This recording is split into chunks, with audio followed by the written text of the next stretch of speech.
Mi hermana anunció su embarazo con mi esposo en mi cena de cumpleaños. Solo sonreí.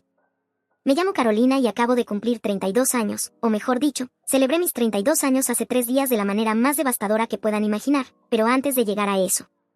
Necesito dar contexto porque esta historia es complicada y retorcida de maneras que nunca hubiera imaginado posibles en mi propia familia. Estoy casada con Mateo desde hace 5 años. Nos conocimos en la universidad cuando ambos estudiábamos arquitectura y fue amor a primera vista de esa manera cursi que siempre pensé que solo existía en las películas. Era inteligente, divertido, ambicioso, y me hacía sentir como la persona más especial del mundo. Nos casamos 2 años después de graduarnos en una ceremonia hermosa rodeada de familia y amigos. Y honestamente pensé que había encontrado a mi persona, mi compañero de vida, mi todo. Tengo una hermana menor llamada Valentina que tiene 27 años, siempre hemos sido cercanas o al menos eso creía yo. Crecimos compartiendo habitación, secretos, sueños, y aunque tuvimos nuestras peleas típicas de hermanas cuando éramos adolescentes, pensé que teníamos una relación sólida y amorosa. Ella es 5 años menor que yo pero siempre fue la más extrovertida, la más carismática, la que iluminaba cualquier habitación a la que entraba, mientras que yo era más reservada y tranquila. Valentina nunca tuvo una relación seria larga, siempre estaba saliendo con diferentes personas, explorando, disfrutando su libertad. Y yo nunca la juzgué por eso porque cada quien vive su vida como quiere, pero sí noté que después de que me casé con Mateo, ella empezó a actuar diferente conmigo, más distante, más competitiva. Como si mi felicidad le molestara de alguna manera. Hace aproximadamente un año, Mateo y yo decidimos que queríamos empezar a intentar tener un bebé. Habíamos estado casados por 4 años. Nuestra situación financiera era estable, ambos teníamos buenos trabajos, y sentíamos que era el momento adecuado para expandir nuestra familia. Así que dejé de tomar anticonceptivos y empezamos a intentarlo con emoción y esperanza. Pero los meses pasaban y no pasaba nada. 1 mes, 2 meses, 3 meses, 6 meses. Y cada periodo que llegaba era una pequeña devastación. Empecé a obsesionarme con las aplicaciones de fertilidad, con los calendarios de ovulación, con las pruebas de embarazo que compraba en paquetes de 10, y cada resultado negativo me rompía un poco más el corazón. Después de 9 meses intentando, decidimos ir al médico para hacernos estudios de fertilidad, y ahí recibimos las noticias que temía. Yo tenía endometriosis severa y baja reserva ovárica, lo que significaba que quedar embarazada naturalmente iba a ser extremadamente difícil, posiblemente imposible. El doctor nos habló sobre tratamientos de fertilidad, sobre FIV, sobre todas estas opciones que costaban miles y miles de dólares que no teníamos y que ni siquiera garantizaban el éxito. Lloré durante días cuando recibimos ese diagnóstico. Mateo me consolaba y me decía que encontraríamos una manera, que exploraríamos todas las opciones, que tal vez podríamos adoptar, pero yo me sentía rota, sentía que mi cuerpo me había traicionado, que no podía darle a mi esposo algo que ambos queríamos tanto. Le conté a mi familia sobre el diagnóstico porque necesitaba apoyo. Mis padres fueron increíblemente comprensivos y amorosos. Mi mamá lloró conmigo y me dijo que no importaba cómo llegara un bebé a nuestras vidas, que lo importante era el amor, y esas palabras me dieron algo de consuelo. Valentina también reaccionó con simpatía en ese momento, me abrazó, me dijo que lo sentía mucho, que estaba ahí para mí si necesitaba hablar, y yo aprecié ese gesto porque en medio de todo ese dolor, era reconfortante sentir que mi hermana me apoyaba, pero entonces empecé a notar cosas extrañas. Pequeños detalles que en el momento no parecían importantes pero que en retrospectiva eran señales de alarma gigantes que ignoré completamente. Valentina empezó a aparecer en nuestra casa con más frecuencia, siempre con alguna excusa, que necesitaba usar nuestra impresora, que estaba en el vecindario y quería saludar, que había cocinado de más y nos traía comida, y Mateo siempre parecía inusualmente feliz cuando ella venía, más animado, más atento. Empecé a notar miradas entre ellos. No miradas obvias sino algo más sutil, una forma de sonreírse, de compartir bromas internas que yo no entendía, y cuando preguntaba qué era tan gracioso, ambos decían nada. Nada de una manera que me hacía sentir excluida. Hubo una vez hace como 4 meses cuando llegué a casa temprano del trabajo y encontré a Valentina y Mateo en la sala riéndose juntos. Y cuando entré, ambos se callaron abruptamente como si hubieran estado hablando de algo que no querían que yo escuchara. Le pregunté a Mateo después qué estaban hablando y él dijo que solo era cosas tontas y cambió de tema. Empecé a sentir esta ansiedad en el estómago cada vez que Valentina estaba cerca. Pero me decía a mí misma que estaba siendo paranoica, que mis inseguridades sobre la infertilidad me estaban haciendo imaginar cosas, que mi hermana jamás me haría daño de esa manera. Así que ignoré mis instintos y traté de ser la hermana y esposa cariñosa que siempre había sido. Hace 2 meses, Valentina dejó de venir a la casa tan seguido. Y cuando le pregunté a Mateo si sabía por qué, él dijo que probablemente estaba ocupada con el trabajo y su vida social. Y yo lo acepté sin cuestionar más porque honestamente estaba aliviada de tener un poco menos de esa tensión extraña en mi vida. Pero Mateo también empezó a actuar diferente, más distante conmigo. Menos afectuoso, pasaba más tiempo en su teléfono y lo protegía de una manera que nunca había hecho antes, cuando yo entraba a la habitación. Apresuradamente bloqueaba la pantalla o la volteaba boca abajo, y cuando le preguntaba con quién estaba hablando, decía que era trabajo o amigos. Dejamos de intentar tener un bebé porque yo estaba tan estresada y deprimida que el doctor dijo que necesitaba enfocarme en mi salud mental primero antes de considerar tratamientos de fertilidad. Así que estaba yendo a terapia, tomando antidepresivos, tratando de sanar emocionalmente de la devastación de saber que probablemente nunca tendría un hijo biológico, y en medio de todo eso. Llegó mi cumpleaños número 32, mi mamá insistió en hacer una cena familiar para celebrar, dijo que necesitaba algo alegre después de un año tan difícil, y aunque yo no tenía muchas ganas de celebrar, acepté porque no quería defraudarla. La cena fue en casa de mis padres con toda la familia, mis padres, mi hermano mayor Roberto con su esposa y sus 2 hijos, Valentina, Mateo y yo. Todo parecía normal al principio, comimos, conversamos, mis sobrinos cantaron feliz cumpleaños desafinados pero adorables. Y yo estaba haciendo mi mejor esfuerzo por sonreír y parecer feliz incluso cuando me sentía vacía por dentro. Después de la cena, cuando estábamos comiendo el pastel, Valentina se puso de pie con una copa en la mano y dijo tengo un anuncio que hacer, y todos nos quedamos callados esperando. Pensando que tal vez había conseguido un nuevo trabajo o se había comprometido o algo así, Valentina miró alrededor de la mesa con una sonrisa radiante y dijo estoy embarazada. Y hubo un momento de silencio sorprendido antes de que todos empezaran a felicitarla. Mi mamá gritó de emoción, mi papá se levantó para abrazarla, Roberto la felicitó.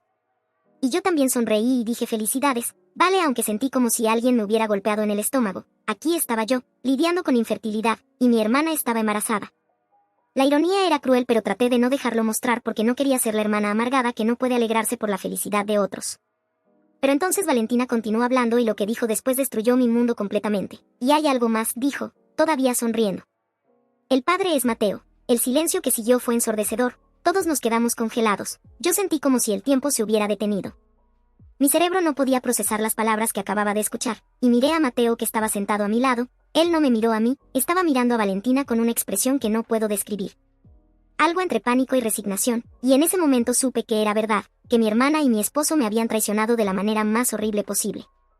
Mi mamá dejó caer su copa y se rompió en el piso, mi papá se quedó de pie con la boca abierta sin poder hablar, Roberto dijo que demonios, y su esposa se llevó a los niños a otra habitación, y yo solo seguí sonriendo, no sé por qué sonreí, era como si mi cerebro se hubiera desconectado de mi cuerpo, como si estuviera observando la escena desde afuera. Y lo único que podía hacer era mantener esa sonrisa congelada en mi cara mientras mi mundo se desmoronaba a mi alrededor. Caro, mi mamá finalmente encontró su voz, ¿estás bien? Y yo, todavía sonriendo, dije con una voz que no sonaba como la mía estoy perfectamente bien, felicidades a los dos.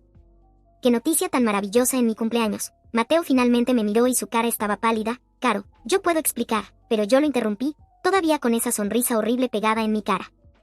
No hay nada que explicar, Mateo, está bastante claro, tú y mi hermana van a tener un bebé, el bebé que yo nunca pude darte. Felicidades. Me levanté de la mesa, todavía sonriendo, tomé mi bolso y caminé hacia la puerta. Podía escuchar a mi mamá llamándome, a mi papá gritándole algo a Valentina, a Mateo diciendo mi nombre, pero yo solo seguí caminando, subí a mi carro. Manejé de regreso a mi casa, bueno, a la casa que compartía con Mateo, entró, fui directamente a nuestra habitación, saqué una maleta del closet y empecé a empacar mis cosas con movimientos mecánicos mientras esa sonrisa finalmente desaparecía de mi cara y las lágrimas empezaban a caer. Empaqué ropa, documentos importantes, mis joyas, las fotos de mi mamá y yo cuando era niña, todo lo que era importante para mí, y cuando terminé, bajé la maleta, la puse en el carro, y luego volví a entrar a la casa, fui a la cocina. Saqué una botella de vino tinto que habíamos estado guardando para una ocasión especial, la abrí, me serví una copa enorme, y me senté en el sofá en la sala completamente oscura. Y ahí fue cuando finalmente me permití sentir, cuando finalmente dejé que la magnitud de la traición me golpeara con toda su fuerza, y lloré como nunca había llorado en mi vida. Lloré por mi matrimonio que había terminado de la manera más humillante posible. Lloré por mi hermana que me había apuñalado por la espalda de la forma más dolorosa imaginable. Lloré por el bebé que nunca tendría. Lloré por la familia que pensé que tenía pero que aparentemente nunca existió. Mateo llegó a casa como una hora después. Entró y me encontró ahí sentada en la oscuridad con la botella de vino medio vacía. Encendió la luz y pude ver que también había estado llorando. Caro, por favor, déjame explicar, empezó, y yo, con una calma que no sabía que tenía, dije explicar qué exactamente. ¿Cuánto tiempo llevas acostándote con mi hermana? ¿Cuándo decidieron que destruir mi vida era una buena idea? ¿O quieres explicar por qué anunciaron esto en mi cumpleaños específicamente? No fue planeado, dijo él. Ninguno de esto fue planeado. ¿El sexo no fue planeado o el embarazo no fue planeado? Pregunté, porque una cosa es un desliz de una noche borracho, Mateo. Pero embarazar a mi hermana implica múltiples encuentros, implica una relación, implica traición constante y deliberada. Él se sentó en el otro extremo del sofá con su cabeza en sus manos. Empezó hace como 6 meses, admitió, después de que nos dieron las noticias sobre la infertilidad. Yo estaba devastado también, Caro, y no sabía cómo procesar esos sentimientos. Y Valentina estaba ahí, y ella me entendía, o al menos eso pensaba. No me digas que esto es culpa de mi infertilidad, dije, mi voz subiendo de volumen. No te atrevas a usar mi condición médica como excusa para acostarte con mi hermana. No es una excusa, dijo rápidamente, solo estoy tratando de explicar cómo empezó. Estaba en un lugar oscuro emocionalmente y tomé decisiones horribles. Decisiones, me reí sin humor, en plural, porque esto no fue una decisión, fueron cientos de decisiones. Cada vez que le enviaste un mensaje, cada vez que planearon encontrarse, cada vez que me mentiste sobre dónde estabas, cada vez que la tocaste. Esas fueron decisiones conscientes de traicionarme. Tienes razón, dijo, tienes toda la razón, y lo siento tanto. Cuando descubrieron que estaba embarazada, pregunté. Hace como un mes, dijo en voz baja, y en ese mes entero, ninguno de los dos pensó en decirme antes de humillarme frente a toda mi familia en mi cumpleaños, le espeté. Y él respondió, Valentina quería decirte en privado, pero luego decidió que era mejor hacerlo con la familia presente para que no reaccionaras violentamente. Eso me hizo reír de verdad. Una risa histérica que me salía del pecho. Entonces no solo me traicionaron, sino que también asumieron que yo sería la villana en esta situación. Increíble. Absolutamente increíble. Nos quedamos sentados en silencio por un momento antes de que yo dijera quiero el divorcio. Caro, por favor. No tomes decisiones apresuradas, lo interrumpí. Mateo, embarazaste a mi hermana, no hay nada que salvar aquí. Nuestro matrimonio terminó en el momento en que decidiste meter tu pene en mi hermana. Probablemente terminó mucho antes de eso, pero yo estaba demasiado ciega para verlo. Pero te amo, dijo. Y tuvo el descaro de sonar sincero. No sabes lo que es el amor, dije. El amor es fidelidad, es respeto, es honestidad, nada de lo cual me has dado. Así que no me hables de amor cuando lo único que me has dado es traición y dolor. Me levanté, tomé mis llaves del carro. Y él se puso de pie también preguntando ¿a dónde vas? Y yo respondí a un hotel, mañana vengo por el resto de mis cosas cuando no estés aquí. Quiero que busques un abogado de divorcio porque yo voy a buscar el mío. Y quiero que tú y mi hermana vivan muy felices con su bebé en la casa que compré con mi propio dinero. Esta casa es de ambos, protestó. La pusimos a mi nombre únicamente porque tu crédito era una mierda cuando la compramos, le recordé. Así que técnicamente es mi casa, pero honestamente ya no la quiero. Está contaminada con su traición, pueden quedársela. Salí de la casa, subí a mi carro, y manejé hasta el hotel más cercano, renté una habitación, subí, me tiré en la cama. Y lloré hasta quedarme dormida. Eso fue hace 3 días y desde entonces mi vida ha sido un caos absoluto. Mi mamá me ha llamado probablemente 50 veces. Mis mensajes de texto están llenos de disculpas de ella, de súplicas para que hable con ella, de insultos hacia Valentina que aparentemente echó de la casa. Mi papá también ha intentado contactarme pero no he respondido a nadie. Roberto, mi hermano, sí me envió un mensaje que decía estoy de tu lado. Caro, lo que hicieron fue imperdonable. Cuando estés lista para hablar, aquí estoy, y ese mensaje me hizo llorar porque al menos alguien en mi familia no me había traicionado. Valentina me ha enviado exactamente un mensaje que decía lo siento, no fue mi intención lastimarte, y yo le respondí no fue tu intención lastimar a tu hermana al acostarte con su esposo por meses. Entonces, ¿cuál era tu intención? ¿Qué resultado esperabas? Y ella no ha respondido. Mateo sigue intentando contactarme pero lo tengo bloqueado en todo. Ya contraté a una abogada especializada en divorcios y ella está manejando toda la comunicación necesaria con él. Mis amigos han sido increíbles. Mi mejor amiga Lucía me ha dejado quedarme en su apartamento porque no quiero estar en ese hotel deprimido, y ella me ha estado alimentando, dejándome llorar en su hombro.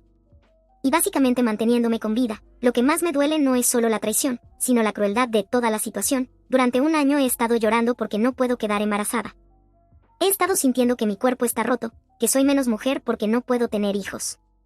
Y todo ese tiempo mi hermana y mi esposo estaban teniendo una aventura y crearon la vida que yo tanto deseaba pero con la persona equivocada. El universo no podría haber diseñado una crueldad más perfecta, y la forma en que lo anunciaron, en mi cumpleaños, frente a toda mi familia, como si quisieran maximizar mi humillación. Eso es algo que nunca voy a poder perdonar. Actualización 1, una semana después. Ha pasado una semana desde mi celebración de cumpleaños y las cosas han evolucionado de maneras que nunca anticipé. Tanto buenas como horribles, y siento que necesito actualizar porque muchas personas me han estado enviando mensajes preguntando cómo estoy. Primero, lo legal. Mi abogada María es una absoluta guerrera y ya ha iniciado los trámites de divorcio. Le di toda la evidencia que necesitaba, incluyendo los mensajes entre Mateo y Valentina que encontré cuando finalmente revisé el teléfono de Mateo que dejó en la casa. Sí, volví por mis cosas y aproveché para husmear. Y lo que encontré fue devastador. Los mensajes confirmaban lo que ya sabía, pero verlo escrito era otra cosa completamente diferente. Había conversaciones que databan de hace 7 meses. No sé cómo Mateo me dijo, y el nivel de detalle era nauseabundo. Hablaban de lo aburrida que yo era, de cómo Valentina lo hacía sentir vivo de nuevo. de cómo planeaban sus encuentros cuando yo estaba trabajando o en terapia. Había mensajes de Valentina diciendo cosas como tu esposa está en su terapia llorando sobre su infertilidad mientras nosotros estamos creando vida juntos. La ironía es deliciosa, y esas palabras me rompieron de formas que no pensé posibles. No era solo que me habían traicionado, era que se estaban deleitando en mi dolor. Lo estaban usando como algún tipo de afrodisíaco retorcido. Le di todas esas capturas de pantalla a María y ella dijo que esto iba a hacer el divorcio mucho más fácil. Especialmente porque la casa está a mi nombre y tenemos evidencia clara de infidelidad, así que Mateo no tiene una pierna en la cual pararse legalmente. En cuanto a mi familia. Finalmente hablé con mi mamá hace 3 días. No quería hacerlo, pero ella se presentó en el apartamento de Lucía y se negó a irse hasta que hablara con ella. Mi mamá estaba destrozada. Sus ojos estaban rojos e hinchados como si hubiera estado llorando durante días, y probablemente así era. Lo primero que me dijo fue lo siento tanto, mi amor. Lo siento tanto, y yo le respondí tú no tienes nada de qué disculparte, mamá, tú no hiciste nada malo. Pero la criamos, dijo mi mamá, su voz quebrándose. Criamos a Valentina para ser mejor que esto, y fallamos. Yo fallé como madre. Valentina tomó sus propias decisiones, dije. Ella sabía exactamente lo que estaba haciendo. Mi mamá me contó lo que pasó después de que me fui de la cena. Aparentemente mi papá le gritó a Valentina como nunca la había escuchado gritar. Le dijo que estaba muerta para él, que lo que había hecho era imperdonable, que había destruido a su familia por egoísmo y crueldad. Valentina intentó defenderse diciendo que ella y Mateo se habían enamorado de verdad y que no podían evitar sus sentimientos. Pero mi mamá le dijo que el amor real no se construye sobre la traición y el dolor de otros, y que lo que tenía con Mateo no era amor, era lujuria y traición disfrazada de romance. Mi hermano Roberto también estaba ahí y aparentemente le dijo a Valentina que ella había perdido a su hermana, que él nunca la vería de la misma manera. Y que no quería que su bebé tuviera ninguna relación con sus hijos porque no quería que aprendieran que la traición familiar era aceptable. Valentina terminó yéndose de la casa llorando y mi mamá dijo que no ha sabido de ella desde entonces. Intentó llamarla para asegurarse de que estuviera bien, pero Valentina no respondió. Sé que te traicionó de la peor manera, me dijo mi mamá, pero sigue siendo mi hija y estoy preocupada por ella, aunque esté furiosa. Entiendo, dije, y era verdad. No podía odiar a mi mamá por preocuparse por Valentina a pesar de todo, así son las madres. Pero ella continuó, quiero que sepas que yo estoy completamente de tu lado. Que lo que ella hizo fue imperdonable, y que si decides que nunca quieres volver a verla, lo entenderé y lo apoyaré. Eso me hizo llorar porque necesitaba escuchar que mi mamá me elegía a mí. Que no iba a intentar forzar una reconciliación o decirme que tenía que perdonar porque somos familia. También me contó algo que me hizo sentir un poco mejor en medio de todo este desastre. Mi papá ya cambió su testamento. Valentina estaba programada para heredar la mitad de todo cuando mis padres murieran, pero ahora está desheredada completamente y todo va a ir a Roberto y a mí. No es sobre el dinero, explicó mi mamá, es sobre el principio. Es sobre mostrarle que las acciones tienen consecuencias, y que destruir a tu familia tiene el precio más alto. En cuanto a Mateo, él ha estado tratando de contactarme a través de amigos mutuos, enviando mensajes patéticos sobre cómo cometió el mayor error de su vida y cómo todavía me ama, pero es demasiado tarde para eso. Y María, mi abogada, le envió una carta de cese y desistimiento diciéndole que todo contacto debe ir a través de ella, uno de nuestros amigos mutuos, Felipe. Me llamó hace 2 días y me contó algo interesante. Aparentemente Mateo está teniendo una crisis existencial completa. Se dio cuenta de que destruyó su matrimonio por algo que probablemente ni siquiera quiere. Está aterrado, me dijo Felipe, aterrado de ser padre, aterrado de estar atrapado con Valentina. Aterrado de perder todo lo que construyeron juntos, y honestamente, creo que se está dando cuenta de que cometió el mayor error de su vida. Eso no es mi problema, le dije a Felipe. Él tomó sus decisiones. Ahora tiene que vivir con las consecuencias, y Felipe respondió lo sé, solo pensé que querría saber que no está feliz.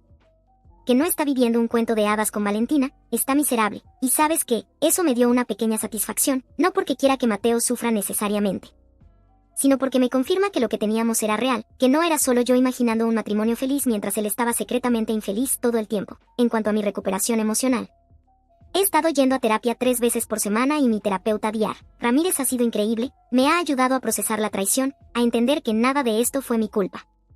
Que mi infertilidad no justifica ni explica la infidelidad de Mateo, que estas son 2 cosas completamente separadas. Tu cuerpo no pudo hacer algo que querías que hiciera, me dijo en nuestra última sesión, pero eso no te hace menos valiosa, menos merecedora de amor y fidelidad. Mateo traicionó tu confianza porque es un cobarde que no pudo manejar la adversidad de manera madura. No porque tú hayas fallado de alguna manera. Esas palabras me están ayudando lentamente a dejar ir la culpa que había estado cargando, la sensación de que de alguna manera mi infertilidad causó esto.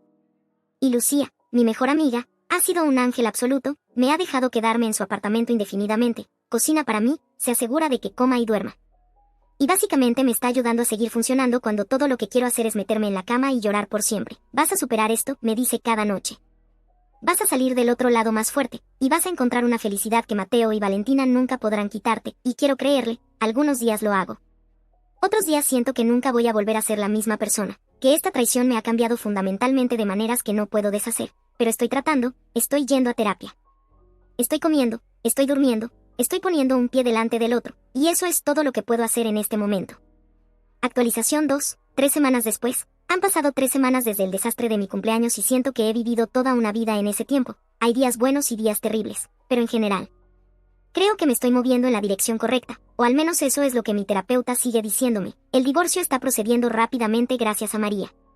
Mateo inicialmente trató de pelear por la casa, pero cuando María le mostró toda la evidencia de la infidelidad y el hecho de que la casa está legalmente solo a mi nombre, se dio por vencido. También renunció a cualquier reclamo sobre mis cuentas de ahorro y mi plan de retiro. Creo que su propio abogado le dijo que no tenía ninguna posibilidad de ganar nada considerando las circunstancias. Lo único que está peleando es la división de algunos muebles y pertenencias personales. Quiere quedarse con el televisor de pantalla grande que compramos juntos y con algunas otras cosas. Y honestamente, puede quedárselo todo porque no quiero nada que me recuerde a él o a nuestro matrimonio falso. La semana pasada tuve que volver a la casa para empacar el resto de mis cosas y fue una experiencia surrealista. Mateo se aseguró de no estar ahí cuando fui, como se lo pedí. Y mientras caminaba por las habitaciones donde había construido mi vida durante 5 años, sentí como si estuviera visitando la vida de otra persona. Todo se veía igual pero se sentía completamente diferente, contaminado, como si la traición hubiera empapado las paredes mismas. Lucía vino conmigo para apoyo moral y me ayudó a empacar.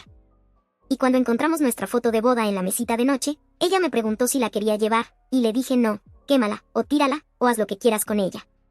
Esa persona en la foto ya no existe, ese matrimonio nunca fue real. Encontré algo más en el cajón de la mesita de noche que me hizo sentir físicamente enferma, un test de embarazo positivo. De Valentina obviamente, escondido ahí como si Mateo lo estuviera guardando como un trofeo o un recuerdo, lo tomé con un pañuelo de papel porque no quería ni tocarlo, lo tiré en la bolsa de basura.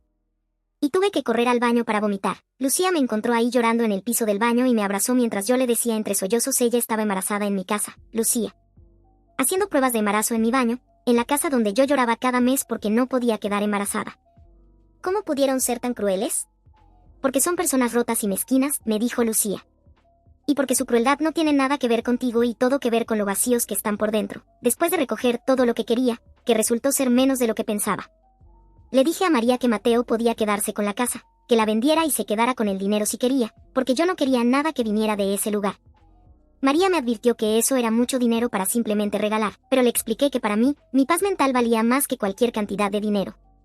Que cada mes que peleáramos por esa casa sería otro mes donde Mateo tendría poder sobre mi vida, y yo quería cortar todas las ataduras.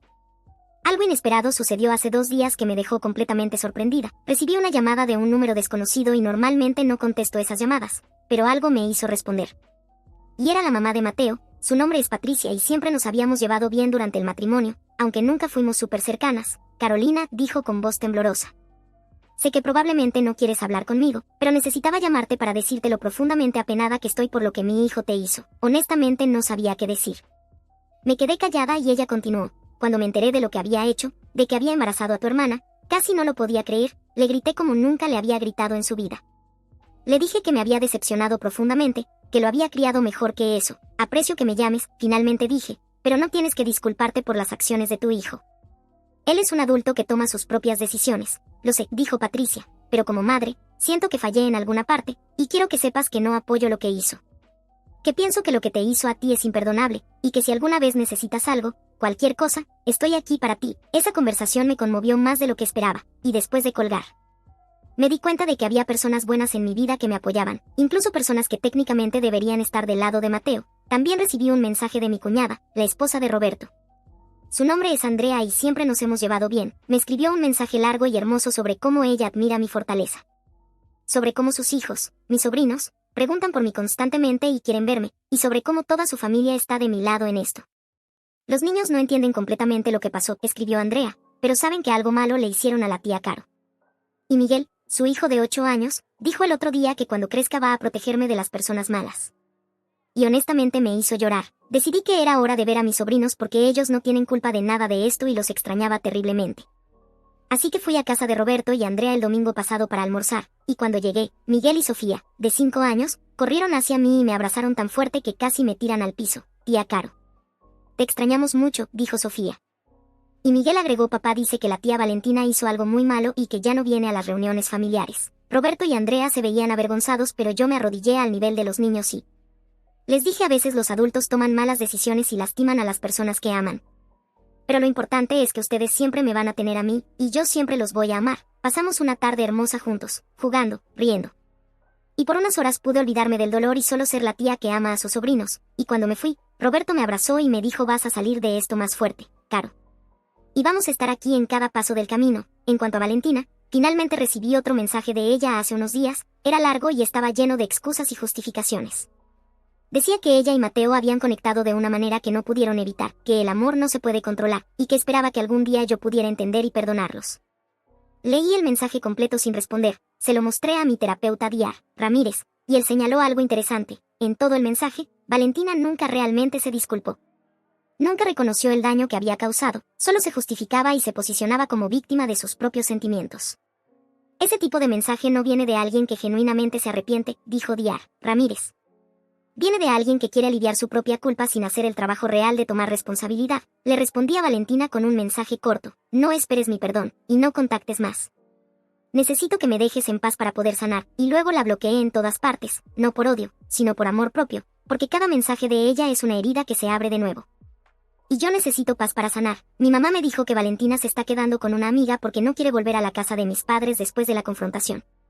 Y que aparentemente está teniendo un embarazo difícil con muchas náuseas y complicaciones, y aunque una pequeña parte de mí siente algo de satisfacción kármica en eso, la mayor parte de mí simplemente no siente nada. Es como si esa parte de mi cerebro que se preocupaba por Valentina se hubiera apagado completamente. En cuanto a mi propia salud y bienestar, he empezado a enfocarme en mí misma de maneras que nunca había hecho antes. Me inscribí en clases de yoga, empecé a pintar de nuevo, algo que solía amar pero había dejado de hacer. Y estoy explorando la posibilidad de viajar sola por primera vez en mi vida. Lucía me sugirió que tomara unas vacaciones, que me alejara de todo esto por un tiempo. Y la idea es aterradora pero también emocionante. Nunca he viajado sola, siempre fue con Mateo o con amigas, pero la idea de ir a algún lugar donde nadie me conoce, donde nadie sabe mi historia, donde puedo ser solo Carolina sin toda esta carga, suena liberador. Estoy considerando ir a Costa Rica por 2 semanas. Siempre quise conocer ese país. Y una de mis colegas del trabajo tiene una casa allá que está dispuesta a rentarme por muy poco. Dice que el cambio de ambiente me haría bien, y creo que tiene razón. También estoy empezando a pensar en mi futuro de maneras nuevas. Durante tanto tiempo, mi futuro estaba definido por el matrimonio con Mateo, por la idea de tener hijos juntos, por construir una familia, y ahora que todo eso se ha desmoronado, tengo que reimaginar completamente lo que quiero de la vida. Y ¿sabes qué? Hay algo liberador en eso también. Sí, es aterrador. Pero también es una oportunidad de decidir quién quiero ser sin las expectativas de otros, sin el peso de un matrimonio que resultó ser una mentira. Puedo ser quien yo quiera ser. Actualización 3. 2 meses después. Han pasado 2 meses desde el cumpleaños que destruyó mi vida, y estoy escribiendo esta actualización desde una playa en Costa Rica. Y tengo que decir que tomar este viaje sola fue una de las mejores decisiones que he tomado en todo este proceso de sanación. El divorcio se finalizó hace 3 semanas. Fue sorprendentemente rápido considerando todas las circunstancias. Mateo terminó firmando todo lo que María le puso enfrente porque honestamente creo que solo quería que terminara. Se quedó con la casa como le ofrecí, y yo me quedé con mi libertad y mi dignidad, que valen mucho más. Cuando el juez firmó los papeles finales, sentí una mezcla extraña de alivio y tristeza. Alivio porque finalmente estaba libre de un matrimonio que había sido una mentira, pero tristeza porque los sueños que había tenido para mi futuro habían muerto oficialmente, cuando salí de la corte.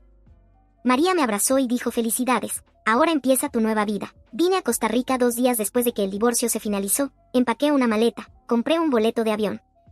Y simplemente me fui, y estos últimos 10 días han sido transformadores de maneras que nunca hubiera anticipado. Estar sola en un país extranjero me ha forzado a depender de mí misma de maneras que nunca había hecho. He hecho caminatas en la selva, he probado comida nueva. He conocido personas fascinantes de todo el mundo, y he pasado horas simplemente sentada en la playa observando el océano y pensando sobre mi vida. Una noche, estaba sentada en la playa viendo el atardecer cuando una mujer mayor se sentó a mi lado. Su nombre era Margaret y era de Canadá, y empezamos a hablar. Le conté mi historia, una versión resumida, y ella me dijo algo que se me quedó grabado: el dolor que estás sintiendo ahora es el precio de admisión para una vida mejor. Estás pagando por adelantado por tu felicidad futura. También conocí a un grupo de mujeres viajeras solas y hemos estado explorando juntas. Hay una mujer de Argentina llamada Paz que también está pasando por un divorcio, y hemos pasado horas hablando sobre la reconstrucción de nuestras vidas, sobre el dolor de la traición, sobre el miedo al futuro, pero también sobre la emoción de las posibilidades. ¿Sabes qué es lo irónico?, me dijo Paz una noche mientras tomábamos vino. Nuestros ex pensaron que nos estaban destruyendo, pero en realidad nos liberaron. Nos forzaron a convertirnos en versiones de nosotras mismas que nunca hubiéramos descubierto si nos hubiéramos quedado en esos matrimonios. Y creo que tiene razón. Nunca hubiera viajado sola si Mateo no me hubiera traicionado. Nunca hubiera descubierto esta fortaleza en mí misma. Nunca hubiera aprendido que puedo ser feliz sin depender de otra persona para mi felicidad. En cuanto a las noticias de casa, mi mamá me ha estado mandando actualizaciones ocasionales. Aparentemente Valentina tuvo una amniocentesis y descubrieron que el bebé tiene el síndrome de Down, y ella está completamente devastada porque no esperaba eso. Y Mateo también está en pánico porque no sabe cómo manejar la idea de ser padre de un niño con necesidades especiales. Mi mamá también me contó que Mateo llamó llorando preguntando si yo contestaría una llamada suya, que necesitaba hablar conmigo sobre cosas importantes, pero le dije a mi mamá que le dijera que no. Que no hay absolutamente nada que él tenga que decirme que yo necesite escuchar, que su vida y sus problemas ya no son mi responsabilidad. Creo que se está arrepintiendo, dijo mi mamá. Creo que finalmente se dio cuenta de lo que perdió, que se arrepienta, le dije, que viva con las consecuencias de sus decisiones. Yo ya no soy parte de esa ecuación. Roberto también me llamó para contarme que Valentina intentó contactarlo pidiendo dinero para los gastos médicos del embarazo porque aparentemente Mateo no gana tanto como ella pensaba y están teniendo problemas financieros. Pero Roberto le dijo que no, que ella tomó sus decisiones y ahora tiene que vivir con ellas. Le dije que destruyó a nuestra familia por un hombre que ni siquiera puede mantenerla, me contó Roberto. Y que necesita aprender a resolver sus propios problemas sin esperar que la familia que traicionó la rescate. Parte de mí se siente mal por el bebé que va a nacer en esta situación tan caótica. Pero otra parte de mí reconoce que no es mi problema, que yo tengo que enfocarme en mi propia sanación y mi propio futuro. He estado pensando mucho sobre la maternidad durante este viaje. Sobre cómo mi infertilidad fue una fuente de tanto dolor, pero también sobre cómo tal vez era una señal del universo, tal vez no estaba destinada a ser madre de la manera tradicional. O tal vez en el futuro exploraré la adopción o el ser madre de acogida, pero por ahora, estoy bien con solo ser yo misma, con descubrir quién soy fuera del contexto de ser esposa o madre potencial. Una de las cosas más poderosas que he hecho en este viaje fue escribir una carta a mi yo del pasado. Mi terapeuta me había sugerido esto antes de venir, y finalmente lo hice sentada en la playa. Escribí una carta a la Carolina que estaba en esa mesa de cumpleaños escuchando a su hermana anunciar su embarazo con su esposo. Y esto es lo que le dije: querida Carolina. Sé que en este momento sientes que tu vida se está acabando, que el dolor es tan grande que no puedes respirar, que la traición es tan profunda que nunca vas a recuperarte, pero quiero que sepas algo. Vas a sobrevivir esto, vas a ser más fuerte de lo que jamás imaginaste posible, vas a descubrir partes de ti misma que no sabías que existían, y vas a construir una vida que es completamente tuya. Libre de mentiras y traición, el dolor que sientes ahora es temporal, pero la fortaleza que vas a ganar es permanente. Confía en el proceso, confía en ti misma, vas a estar bien, de hecho. Vas a estar mejor que bien. Después de escribir esa carta, la quemé en la playa como un ritual de liberación, y mientras veía las cenizas volar en el viento. Sentí como si estuviera liberando también el dolor, la rabia, la tristeza, todas esas emociones pesadas que había estado cargando. Todavía tengo días difíciles. Todavía hay momentos cuando pienso en todo lo que perdí y lloro, pero cada vez esos momentos son menos frecuentes y menos intensos, y cada vez me encuentro más enfocada en el futuro que en el pasado. Actualización final, 4 meses después. Estoy escribiendo esta actualización final desde mi nuevo apartamento, un espacio pequeño pero hermoso que es completamente mío, sin memorias de Mateo. Sin fantasmas del pasado, solo un lienzo en blanco donde puedo pintar mi nueva vida. Han pasado 4 meses desde mi cumpleaños número 32.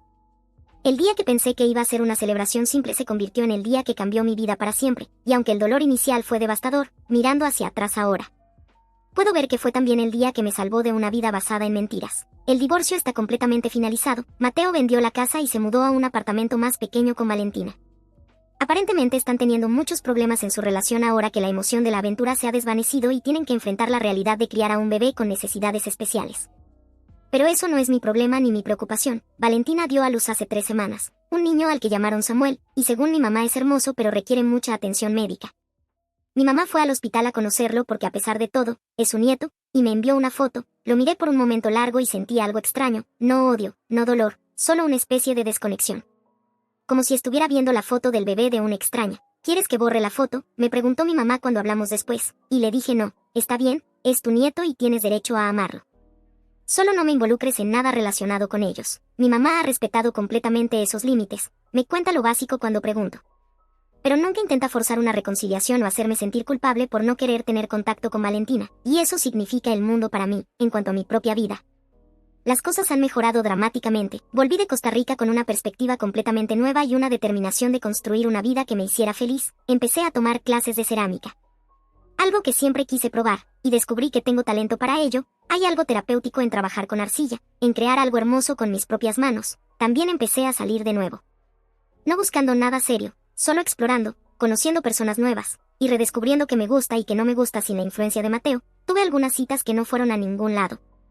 Pero está bien, no tengo prisa. Estoy disfrutando del proceso de conocerme a mí misma de nuevo. Hace 2 semanas conocí a alguien que me intriga. Se llama David y es profesor de literatura. Nos conocimos en la librería donde tomé el hábito de pasar los sábados por la tarde. Chocamos literalmente cuando ambos alcanzamos el mismo libro al mismo tiempo. Y nos reímos de lo cliché de la situación. Hemos tomado café 2 veces y no sé si va a convertirse en algo más, pero me gusta que no hay presión. Que puedo conocerlo lentamente sin las expectativas pesadas que tenía en mi matrimonio, y me gusta que cuando le conté mi historia. Su respuesta fue: eres increíblemente fuerte por haber salido de esa situación, no lástima, sino respeto. Mi relación con mi familia se ha fortalecido de maneras que no esperaba. Roberto y yo estamos más cercanos que nunca. Mis sobrinos me visitan regularmente en mi nuevo apartamento, y mis padres han sido un sistema de apoyo increíble. Mi papá especialmente ha sido protector de una manera que me hace sentir amada y valorada. La semana pasada mi papá me llamó para decirme que había actualizado su testamento de nuevo.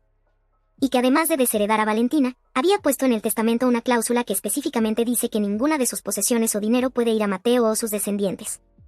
Quiero asegurarme, dijo, de que incluso después de que tu mamá y yo no estemos, estés protegida de ellos. En cuanto a la infertilidad que fue la fuente de tanto dolor, he llegado a una paz con ella que nunca pensé posible. Mi terapeuta me ayudó a reformular cómo pienso al respecto. Ya no lo veo como un fracaso de mi cuerpo, sino simplemente como una de las muchas cosas que es verdad sobre mí, y he empezado a explorar otras formas de maternidad. Me he ofrecido como voluntaria en un programa de mentoría para niñas adolescentes que están en el sistema de cuidado de crianza, y ha sido increíblemente gratificante. Poder hacer una diferencia en la vida de estas chicas jóvenes que necesitan apoyo y orientación me ha dado un sentido de propósito que llenó algo del vacío que sentía. Una de las niñas con las que trabajo se llama Isabella, tiene 15 años y me recuerda mucho a mí misma a esa edad, insegura pero con tanto potencial, y poder estar ahí para ella, guiarla, apoyarla. Me ha mostrado que hay muchas formas de ser una figura materna sin dar a luz. También he estado considerando seriamente la adopción en el futuro. No ahora porque todavía estoy sanando y reconstruyendo mi vida, pero tal vez en unos años cuando esté más establecida y en un mejor lugar emocionalmente. Podría darle un hogar a un niño que lo necesite, y esa idea me llena de esperanza en lugar de dolor. Lo último que quiero compartir es sobre un encuentro que tuve hace una semana que realmente cerró este capítulo para mí.